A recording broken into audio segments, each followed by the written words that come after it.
What's good, YouTube? It's your boy JusticeXFalls. We back at it again with another video. Today we're looking at some more Alan Wake. Y'all know the deal. IGN first. They usually every few months they take a whole month and focus on one game. This time it's Alan Wake 2. It comes out the end of next month, I believe, or the middle of next month. It's either the 17th or the 22nd. One of those. We'll check that later. But yeah, we're gonna go ahead and check out the final preview. So let's get it. Let's get it. Hold on.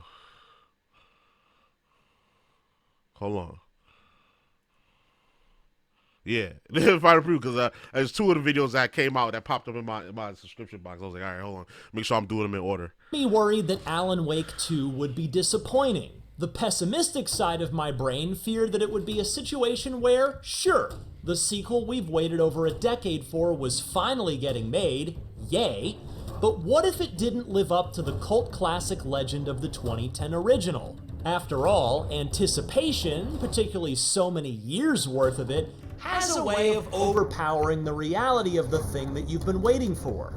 Though Alan Wake himself is rewriting reality as he seeks escape from the dark place in Alan Wake 2, the reality of the game in front of me needed no rewriting. I played a few hours of it across 2 different missions, and what I've experienced is fantastic, simultaneously feeling almost nothing like the original from a gameplay perspective, but also 100% Alan Wake. In the play, so I mean, it's refined. They didn't do too much with it. God is asleep. The devil was our star role. We've written a lot and shown plenty of Alan Wake 2 during this month's exclusive IGN First coverage, so I want to focus solely on my personal thoughts of Remedy's long-awaited sequel on both a macro and micro level after finally getting to play it. I've enjoyed almost everything Remedy's ever made, but Alan Wake 2 feels like I'm watching an already decorated developer level up before my eyes. They say if a sauna doesn't fix what ails ya, you're a goner. They also say silence is golden. Before I get into the specifics of the 2 missions I played, I want to talk about the visuals. To my eyes, Alan Wake 2 is one of the most next-gen looking games that I've seen yet. Remedy's in-house North... No, that's a fact. That's a fact. This game looks very, very next-gen. Light tech shines here, with lighting, texture detail, and especially character faces combining to craft a strikingly beautiful game. There are things that go bump in the night. But none of that would matter if Alan Wake 2 weren't fun to play. And thankfully, if the 2 missions I played are any indication, it's riveting.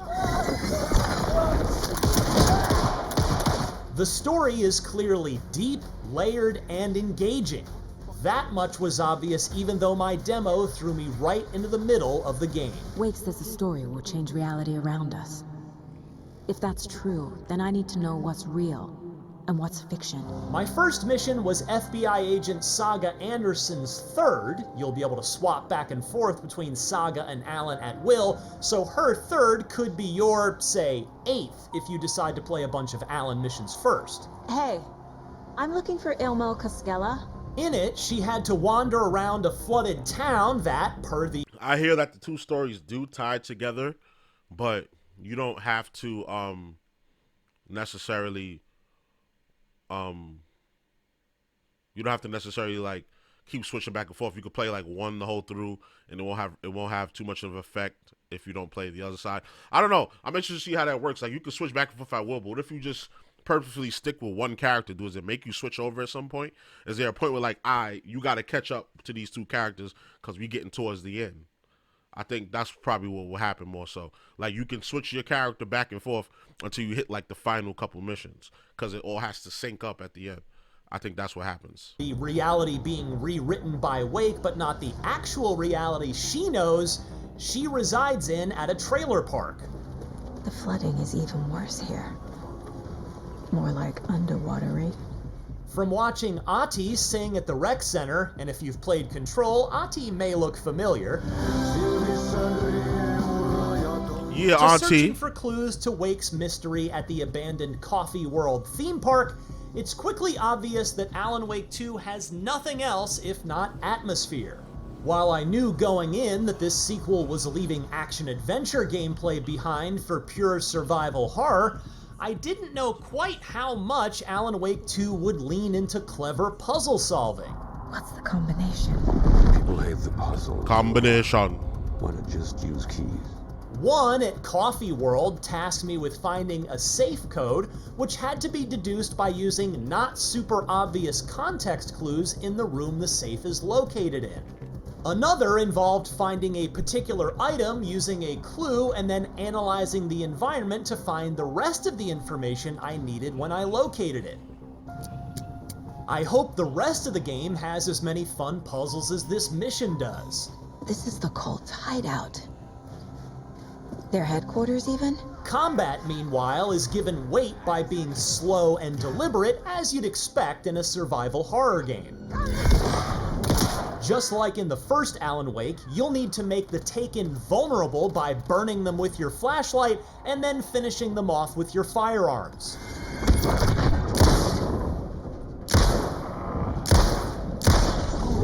Getting outnumbered is a recipe for a quick death, and neither Saga nor Alan can absorb much damage. They're just normal people, after all. You'll pick up clues to the greater mystery at hand around the environment and from talking to townsfolk, and then you'll need to piece those clues together yourself on the clue board, accessible anytime inside Saga's mind. This was admittedly quite cumbersome to navigate at first, but once I got comfortable with it, I really enjoyed mapping everything out on the wall and laying out what I'd learned. I love like detective stuff and puzzles and whatnot. It's so dope to me. Alan, listen. Tell me, how much do you remember? As Alan, I played a chunk of his fifth mission, titled Room 665, and that's when things really started to get weird, because I was in the dark place. Graffiti everywhere warned Wake with "Don't write" messages, while a ringing payphone begged our hero to answer. The payphone was ringing again. The mystery caller was back at it. And then a neon sign beckoned the tortured writer to the Ocean View Hotel. The Ocean View Hotel. My destination. In this mission, Alan's got a lamp that can instantly switch reality. Oh, that's what that thing was. Don't worry, Okay. it'll be explained when you play the game from the beginning, meaning that scenes in front of you can be instantly changed, opening new pathways before your eyes.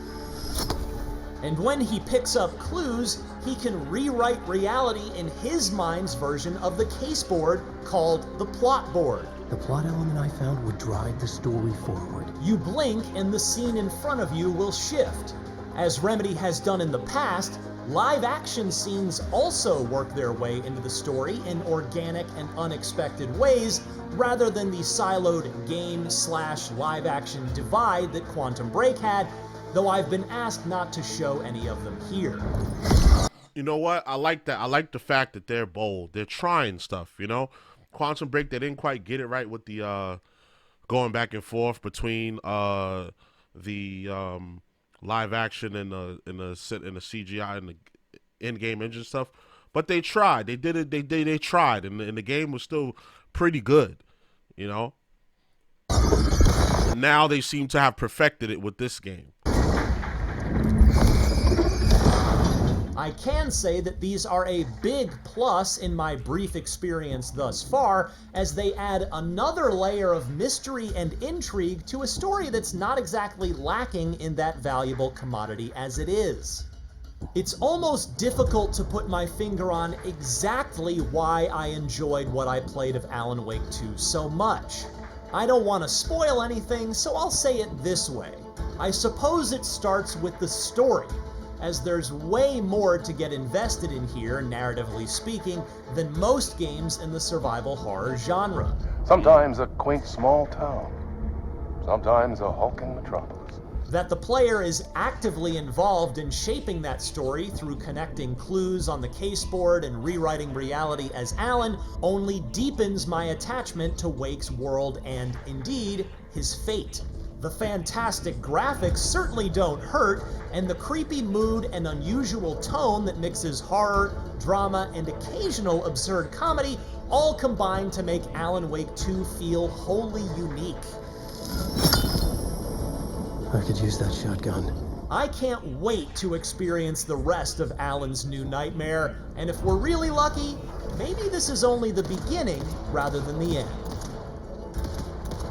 For more on Alan Wake 2, don't miss our exclusive 11-minute gameplay video, along with our Remedy Connected Universe overview with creative director Sam Lake. And for everything else in the world of video games, stick with IGN.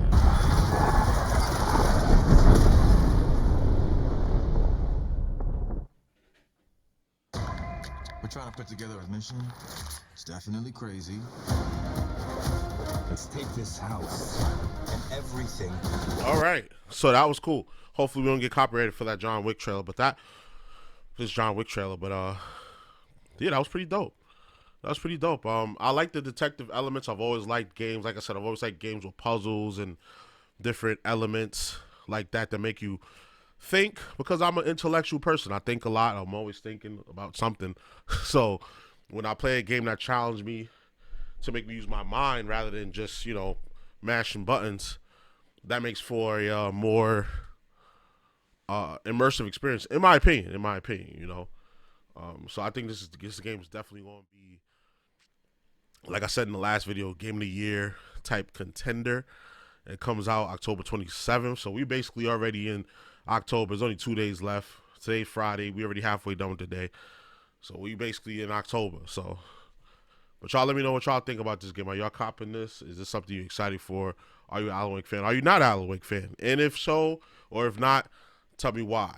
All right, so make sure y'all comment down below. Make sure you hit that like. So y'all already know the vibes. Like, comment, subscribe, all that good stuff. This is your boy JusticeXFalls, and we out. One.